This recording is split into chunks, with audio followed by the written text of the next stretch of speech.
कि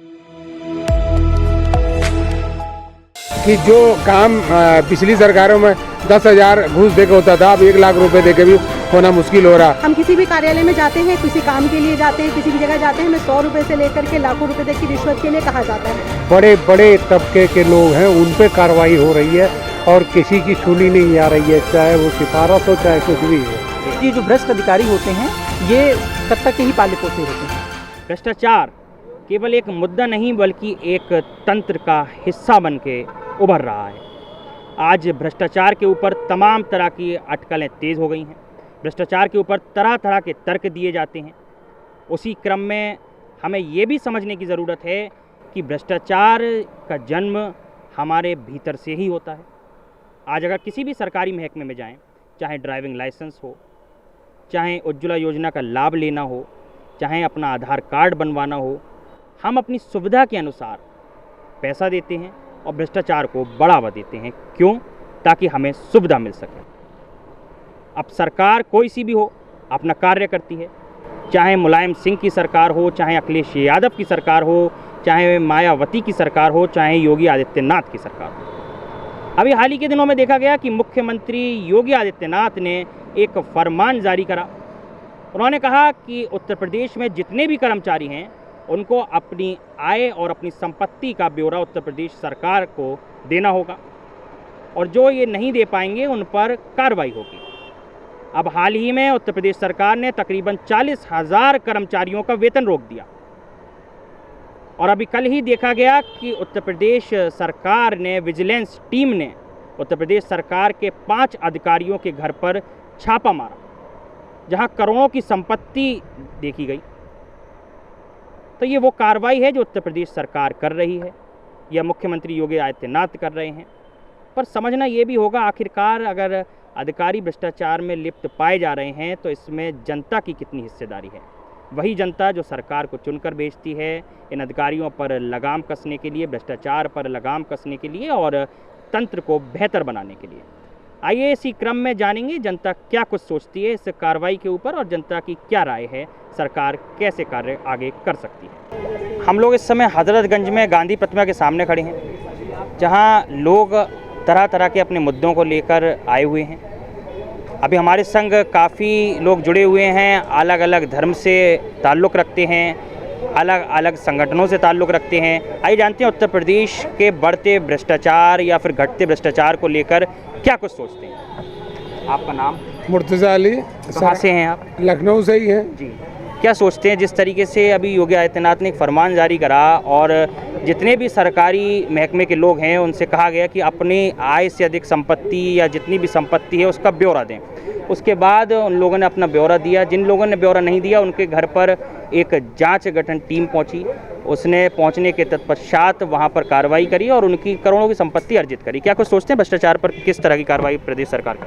देखिए, अगर ये कदम माननीय मुख्यमंत्री जी ने उठाया है तो ये सराहनीय कदम है, क्योंकि भ्रष्टाचार तो ऐसी चीज़ है जो कितनी भी अच्छी लकड़ी क्यों ना हो, अगर उसमें दीमक लग जाती है तो क्योंकि वो पता चलता नहीं, अंदर ही अंदर वो पूरी लकड़ी को खोखली कर देती है। तो ये भ्रष्टाचार ही पूरे देश को हमारे खोखला कर रहा है। और आप ये समझ लिए कि भ्रष्टाचार तो अब ये आप कह रहे हैं इन्होंने गठित किया है, मगर क्योंकि हम लोग तो धरातल पर हैं और देख रहे हैं कि जो काम पिछली सरकारों में 10,000 घूस देके होता था, अब 1 लाख रुपए देके भी होना मुश्किल हो रहा। उसके लिए भी 2-2 लाख 3-3 लाख घूस। बिल्कुल। अभी जिस तरीके से आपने बताया कि भ्रष्टाचार पहले भी था, अब भी है और अब बड़े स्तर पर है जिस तरह की जनता सोच रही है। मेरे संग स्वामी जी भी मौजूद हैं। स्वामी जी, क्या नाम है आपका? आचार्य संतोषानंद अवधूत। जी। कहाँ से आए हैं आप? दिल्ली से आया हूँ। दिल्ली से आए हैं। क्या लगता है प्रदेश सरकार जिस तरीके से कार्य कर रही है, जिस तरीके से भ्रष्टाचार के ऊपर कार्य कर रही है, क्या लगता है प्रदेश सरकार कितनी तत्परता से कार्य कर रही है? भ्रष्टाचार का स्तर कुछ कम हुआ है पहले के मुकाबले या नहीं? कम हुआ है या नहीं ये तो आप लोग बताएंगे, जनता बताएगी। लेकिन इस तरह का कदम कि जो अपने संपत्ति के ब्यौरे को नहीं देना चाहते हैं उनके खिलाफ ईडी या सीबीआई या अन्य एजेंसियों को लगाया जा रहा है, ये बिल्कुल सराहनीय कदम है। क्योंकि जिस देश का राजा सही नहीं होगा प्रजा सही नहीं होगी। अगर मंत्री रिश्वत लेगा तो संतरी क्यों नहीं लेगा। बिल्कुल, जिस प्रदेश का राजा सही नहीं होगा वहाँ की प्रजा कैसे सही काम करेगी और प्रजा कैसे सही होगी।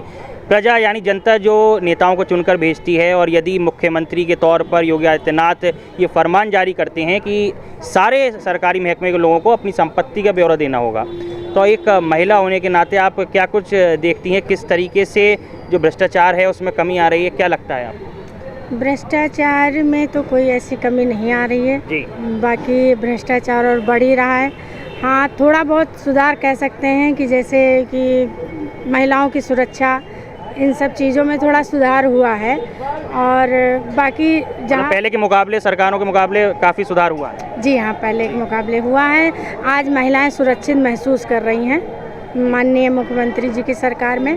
और बाकी जो रहा रिश्वत तो हमेशा चलती रही और चलती रहेगी। आपका क्या शुभ नाम है? हलीमा अजीम नाम है मेरा। कहाँ की रहने वाली हैं? मैं लखनऊ की रहने वाली हूँ। और क्या लगता है आपको, जिस तरीके से सरकार लगातार कार्रवाई कर रही है, सरकारी जितने भी भ्रष्ट अधिकारी हैं उन पर कार्रवाई कर रही है, जो एक जनता पहले एक आरोप लगा देती थी, आरोप लगाना काफ़ी आसान होता है, अब उस पर सरकार जिस तरह से कार्रवाई कर रही है या जिस तरीके से लोगों को अपनी प्रतिबद्धता जाहिर करनी चाहिए हो रहा है, तो क्या कुछ लगता है, क्या कुछ सुधार होने की आवश्यकता है? बहुत अच्छा स्टेप है, बहुत अच्छी कोशिश है सरकार की कि आप जो भ्रष्टाचार में लिप्त अफसर्स हैं उनके ऊपर आप कार्रवाई कर रहे हैं। लेकिन इसके साथ साथ क्या पॉलिटिकल लीडर्स के साथ भी यही सेम कार्रवाई की जाएगी? ये बहुत बड़ा सवाल है कि मतलब नेताओं के ऊपर कार्रवाई कब होगी, और ये देखने वाला सवाल है, अपने आप में बहुत बड़ा सवाल है। लेकिन जो अभी एक पहला इनिशिएट लिया कराया, जो सरकार ने एक इनिशिएटिव लिया है कि मतलब हाँ, जो अधिकारी लिप्त पाए जा रहे हैं उन पर कार्रवाई हो रही है, और बड़े बड़े अधिकारियों पर हो रही है। आप सोचिए, इतने बड़े अधिकारियों पर कार्रवाई हुई है और करोड़ों रुपए की संपत्ति अर्जित हुई है, क्या कुछ सोचते हैं? बहुत अच्छा है। मतलब अगर ये से बहुत जनता में बहुत अच्छा मैसेज आ रहा है कि अगर आप गलत करेंगे तो आप पकड़े जाएंगे। डर जो होता है, डर ही जननी होती है किसी अच्छे कार्य की। अगर आपको लगता है कि किसी चीज़ का आपको डर है तो आप उस कार्य को नहीं करेंगे। तो भ्रष्टाचार अगर इतना फैल चुका है कि हर तबके का अफसर उसमें लिप्त है, मतलब तो आम आदमी का लिप्त होना तो जाहिर सी बात है। हम किसी भी कार्यालय में जाते हैं, किसी काम के लिए जाते हैं, किसी भी जगह जाते हैं, हमें 100 रुपये से लेकर के लाखों रुपए तक की रिश्वत के लिए कहा जाता है। लेकिन अगर अफसरों पर नकेल कसी जाएगी तो जाहिर सी बात है कि समाज और अच्छा उदाहरण सेट करेगा, और हमारे लोग जो हैं वो अच्छी तरीके से कार्य कर पाएंगे, और उसका जो हित है, कार्यों का जो हित है वो आम जनता तक पहुंच पाएगा। अभी कोई भी सरकारी कार्यक्रम होता है या कोई भी ऐसी सरकार की कोई नीति होती है जिससे कि किसी जनता के मतलब जनता के तबके को लाभ हो रहा होता है, उसमें भ्रष्टाचार के चलते जो मुनाफा पहुंचना चाहिए वो नहीं पहुंचता है। 100% से रिड्यूस होकर के वो 30%, 40% तक रह जाता है, क्योंकि 60% और 70% तो भ्रष्टाचार ही खा जाता है। तो इस वजह से ये अपना आप में बहुत बड़ा सवाल है, क्योंकि जनता जो है वो खुद ही कहीं ना कहीं नेताओं को चुनकर भेज रही है, और उसके बाद जनता खुद ही कहीं ना कहीं भ्रष्टाचार में लिप्त पाई जा रही है। अपने सुविधा अनुसार हम कार्य करने के लिए कहीं ना कहीं इस चीज़ को बढ़ावा देते हैं। आपका क्या शुभ नाम है? सुरेंद्र प्रताप सिंह। कहाँ के रहने वाले हैं? हम इस समय बेसिकली लखनऊ के रहने वाले हैं। क्या लगता है, पहले की सरकारों में और अब की सरकारों में कुछ सुधार देखने को मिला है भ्रष्टाचार के प्रति? जिस तरीके से तत्काल कार्रवाइयाँ हो रही हैं, अधिकारियों पर कार्रवाई हो रही है, क्या कुछ देखते हैं? नहीं, ज़रूर देखा है कि एक बहुत अच्छी कार्रवाई हो रही है, यानी जो बड़े बड़े तबके के लोग हैं उन पे कार्रवाई हो रही है, और किसी की सुनी नहीं जा रही है, चाहे वो सिफारिश हो चाहे कुछ भी हो। वो एक तो बुलडोजर बाबा नाम रख दिया गया है चीफ मिनिस्टर का, और वो वास्तव में बुलडोजर चलवा दे रहे हैं ज़रा देर में, और नहीं तो उन अपराधियों को गोली मार दी जा रही है, चाहे वो जख्मी हो रहे हैं चाहे मर जा रहे हैं। बिल्कुल जी। क्या शुभ नाम है आपका? मैं फैजुद्दीन सिद्दीकी। कहाँ के रहने वाले हैं? लखनऊ के। क्या लगता है आपको, जिस तरीके से अभी देखा गया हाल ही में 5 इंजीनियर, बड़े पद पर अग्रसीन लोगों पर मुख्यमंत्री योगी आदित्यनाथ ने इतनी बड़ी कार्रवाई करी, टीम भेजी, उनके खिलाफ कार्रवाई हुई, उनकी संपत्ति जो आय से अधिक थी उसको जब्त किया गया। क्या कुछ लगता है कि भ्रष्टाचार के ऊपर सरकार कितनी प्रतिबद्धता जाहिर कर रही है, और क्या कुछ और करने की आवश्यकता है? देखिए, भ्रष्टाचार जो शब्द है ये बड़ा व्यापक शब्द है। किसी एक व्यक्ति पर या किसी एक व्यक्ति पर नहीं जाकर नहीं रुकता है, ये नीचे से शुरू होता है, ये जो नीचे से शुरू होकर ऊपर तक जाता है। तो मुझे लगता है कि जो भ्रष्टाचार जो यहाँ से शुरू होता है उस पर ध्यान देने की ज़रूरत है, क्योंकि जब आप भ्रष्टाचार का व्यापक रूप ले लेता है तब हम उस पर कार्रवाई करते हैं। या कोई बड़ी से कोई अनलीगल बिल्डिंग बन जाती है या तब हम उस पर कार्रवाई करते हैं। या कोई ऐसा कुछ अपराध, बड़ा अपराध हो जाता है तब हम उसको तो ये मुझे लगता है कि कोई सरकार को ऐसी कमेटी, ऐसी कुछ संस्थाएं को गठन करना चाहिए जहाँ से स्टार्ट हो, रोकथाम वहाँ भी हो जाए। तो ऐसी घटनाएं ना योगी जी को करनी पड़ेगी, ना समाज को ऐसी विपदा को झेलना पड़ेगा। तो अब मुझे लगता है बुनियादी चीज़ों पे फोकस करने की ज़रूरत है सरकार को कि ऐसा चीज़ हो जो समाज में जो अपराध जो जन्म हो रहा है जहाँ से वो ऐसा नहीं है कि दिखता नहीं है। कोई ऐसी बिल्डिंगें बन जाती हैं तो ऐसा नहीं है कि एक दिन में खड़ी जाती हैं। कोई ऐसे अपराध जो करोड़ों रुपए का, अरबों रुपए संपत्ति का मालिक बन जाता है तो ऐसा नहीं कि वो एक दिन में बड़े बड़े बंगलों में चलने लगता है, आदमी को दिखता नहीं कि पैसे कहाँ से आ रहे हैं। तो ये अब मुझे लगता है कि वो उस जड़ पर, उस शुरुआत को रोकने की ज़रूरत है जिससे कि समाज में एक अच्छा मैसेज आए। हमारे साथ इस समय नौजवानों का एक गुट है, छात्रों का गुट है। छात्र पढ़ाई कर रहे हैं, छात्र काफ़ी जागरूक हैं। अब चूँकि युवा पीढ़ी का देश कहा जाता है भारत को, तो आखिरकार युवा क्या कुछ सोच रहा है कि हिंदुस्तान को आगे ले जाने के लिए इस भ्रष्टाचार पर किस तरीके से कार्रवाई होनी चाहिए और भ्रष्टाचार पर किस तरीके से लगाम लगनी चाहिए। अभी हाल ही के दिनों में देखा गया कि मुख्यमंत्री योगी आदित्यनाथ ने अधिकारियों को फरमान जारी करा, उनसे कहा अपनी आय से अधिक संपत्ति या जितनी भी संपत्ति है उसका ब्यौरा दें। जिन लोगों ने ब्यौरा नहीं दिया उनकी इस समय सैलरी भी नहीं आई है। करीब 40,000 लोगों का वेतन रोक लिया गया है। तो क्या कुछ लगता है, और जिस तरीके से सरकार ने भ्रष्ट अधिकारियों पर कार्रवाई करी है, नकेल कसी है, तो क्या लगता है कि भ्रष्टाचार जो एक जनता जो सोचती है, सरकार को चुनकर भेजती है कि जनता के हित में काम हो, तो सरकार कार्य कर रही है और आगे किस तरीके से बेहतर कार्य हो सकता है? देखिए, शुभ नाम है आपका? मेरा नाम प्रिंस प्रकाश है। कहाँ के रहने वाले हैं? मैं देवरिया का रहने वाला हूँ। अभी मैं लखनऊ विश्वविद्यालय से पढ़ाई कर रहा हूँ। क्या पढ़ते हैं? मेरा हिस्ट्री चल रहा है, MSc सेकेंड ईयर है। हिस्ट्री के छात्र हैं। तो क्या लगता है पहले की चीज़ों में और अब की चीज़ों में क्या कुछ सुधार आपको? देखिए, पहले की भी जो सरकारें थी उनमें एक शब्द होता था डिसेंट्रलाइजेशन ऑफ पावर, वो हुआ करती थी। तो उनमें उनके विधायकों का, सांसदों का भी ठीक प्रोटोकॉल होता था। अगर क्योंकि जो नेताओं का एक्सेस होता है वो किसी अधिकारी या DM दफ्तर से ज़्यादा इजी होता है कि आप नेता तक पहुंच सकते हैं। मतलब मैं आज की डेट में बात कहूं तो एक मंत्री से मिलना ज़्यादा आसान है कंपैरिजन ऑफ DM या SP से, क्योंकि आप उन तक नहीं पहुंच पाएंगे। और नेता क्योंकि बहुत हार्ड ठीक होता है, मतलब कुछ भी आपका काम करे ना करे लेकिन दिलासा सही देता है। वो कुछ भी करेगा लेकिन फ़ोन तो लगाएगा ही आपके लिए एक ना एक बार। अधिकारियों के पास तो आप पहुँच ही नहीं पाएंगे। जो बीजेपी ने जो कार्य किया है, मैंने पिछली सरकारें आप देख लीजिए तो डिसेंट्रलाइजेशन ऑफ पावर होता था, आप चले जाइए काम हो जाता था, मतलब काम किसी का नहीं रुकता था। मतलब देखिए, पैसा तो तब भी चलता था, ऐसी बात नहीं कि पैसा नहीं चलता था, लेकिन ये था कि कम से कम पैसा देने पे काम हो जाता था और वो सबका काम होता था। इस टाइम पे जो ये बीजेपी की सरकार है इसमें सेंट्रलाइजेशन ऑफ पावर है। आप अगर जो देख लें तो सिर्फ एक आदमी का आप नाम सुनते होंगे पूरे प्रदेश में, योगी आदित्यनाथ। इसके अलावा आप किसी लोगों से आप जाके पूछ लिए तो अपने यहाँ के विधायकों को नहीं जानते होंगे, सांसदों को नहीं जानते होंगे, लेकिन योगी आदित्यनाथ जी को सब जानते हैं। भ्रष्टाचार पे क्या कुछ सोचते हैं? तो यही मैं आपको पूरा कंक्लूड कर रहा हूँ, क्योंकि इन्होंने अपना ही एक फेस सामने रखा है और वो फेस सामने रखने के लिए जो एक विधायक सांसदों की गरिमा होती है, पावर होती है, उसको मार दिया है इन्होंने। आज एक विधायक चाहे तो एक पुलिस वाले को डांट नहीं सकता है अगर जो उसने गलत काम किया हो, एक किसी की बाइक नहीं छुड़वा सकता है। काफ़ी लोग, अब ये तो एक आरोप प्रत्यारोप की चीज़ हो गई। तो भाई अगर एक इंसान दूसरी पार्टी से होगा, किसी पार्टी से होगा, भारतीय जनता पार्टी के प्रवक्ता होगा, तो वो सीधे बोलेगा कि पहले की सरकारों में विधायक या मंत्री भ्रष्ट होते थे। तो वो इल्ज़ामात हो गए।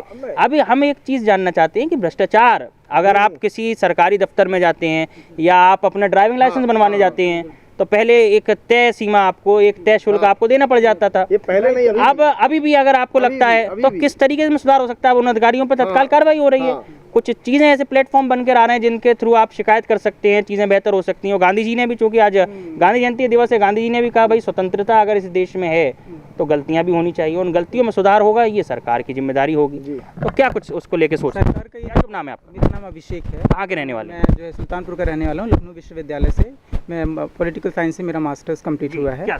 तो मेरा ये कहना है कि जो सरकार का ये डिसीजन है ये बहुत वेलकमिंग है, but it is it's too late decision. ये सरकार जो हुकूमत 2017 में आई, अगर हम पिछली सरकारों की बात ना करें तो ये सरकार आई और इसने अपने आप को इस तरीके से एक्सप्रेस किया कि देखिए हम तो जो है corruption free India corruption free Uttar Pradesh Bharat बनाने जा रहे हैं। तो ऐसे में ऐसा क्या हो गया कि सरकार को आज 2024 में जब इतनी जो है उसको उत्तर प्रदेश में जो है चुनावी हार के बाद उसको ये एहसास हुआ कि उसको जो कार्रवाई करनी है अधिकारियों के प्रति जो है वो अब करनी है, और आज उनको आय से अधिक संपत्ति दिख रही है। आय से अधिक संपत्ति तो तब भी थी, तो क्या ऐसा क्या हो गया हुकूमत के साथ कि उसे ये निर्णय लेना पड़ा? हालांकि it is too late but it's a good decision. तो इसका too late but it's welcoming decision. जी क्या कुछ पॉइंट की जहाँ तक रही बात भ्रष्ट अधिकारियों की, तो ये जो भ्रष्ट अधिकारी होते हैं ये सत्ता के ही पाले पोसे होते हैं। जब इंडियन एडमिनिस्ट्रेटिव सर्विस हो चाहे इंडियन पुलिस सर्विस हो, आज की ब्यूरोक्रेसी का जो हाल है न्यूट्रल नहीं रह गई है। It is a committed bureaucracy and it is expected कि जो आज की सरकारें हैं, जो चीफ मिनिस्टर हैं, जो उनकी कैबिनेट हैं, जो मिनिस्टर्स हैं, जो पॉलिटिशियंस हैं, जो हेवी वेट्स हैं, पॉलिटिकल हेवी वेट्स हैं, उनकी ये जिम्मेदारी है कि वो उनको उनको ऐसी चेतावनी दें कि वो इन सब चीज़ों में लिप्त ना हों। बिल्कुल, सबसे बड़ा सवाल इस समय यही है कि अगर छात्र नौजवान इन चीज़ों को देख रहा है और चीज़ों को महसूस कर रहा है, तो ऐसे क्या एक ग्लोरियस स्टेप्स हो सकते हैं जो आगे चलकर काम में आए? केवल एक ऑब्जेक्शन लगा देना सरकार पर, एक आरोप लगा देना, सरकार किसी की भी रही हो, मुलायम सिंह की सरकार हो, मायावती की सरकार हो, अखिलेश यादव की सरकार हो, योगी आदित्यनाथ की सरकार हो, गांधी जी ने भी ये बात कही थी कि अगर देश में स्वतंत्रता है तो गलतियां होनी लाजमी है, और गलतियां होंगी तो उस पर नकेल कसनी होगी।